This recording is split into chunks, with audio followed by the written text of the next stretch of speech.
আমি প্রথমে একটা নতুন পাতিলা লইছি, পাতিলা হাঁড়ি লইছি, হাঁড়ির ভিতরে ঘিগুলি মাখাইলাম, ঘিগুলি মাখে এই যে টমেটো দিলাম, এই যে সাথে টমেটো, আগে টমেটো দিয়ে আপনারা এরকম সুন্দর করে বিছাইবেন, বিছিয়া এই যে বিরিয়ানিটা করবেন। এটা কাচ্চি বিরিয়ানি, এটা বিদেশি কাচ্চি বিরিয়ানি। এইভাবে দিন, এইভাবে দিয়া তারপরে এর সাথে এই যে বাসমতি এই রাইসটি দিলেন, এই যে বাসমতি রাইস, এই যে বাসমতি রাইস, এই রাইসটি দিবেন, এই যে বাসমতি রাইসটি দিয়া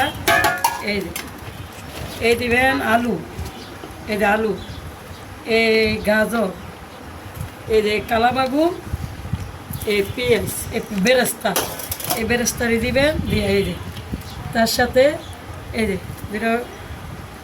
যেটা হসপাতা দিবেন, হসপাতা দেওয়া তারপরে বন্ধুরা এই যে এই মুরগিটি দিবেন। এইভাবে মুরগিগুলি সুন্দরভাবে বিছিয়ে দিবেন বন্ধুরা, এইভাবে বিছিয়ে দিবেন, এই যে এইভাবে বিছিয়ে দিবেন, দিয়ে তারপরে এই যে উপরে দিয়ে বাসমতি রাইসটা, এই যে উপরের রাইসটা দিয়ে দেবেন।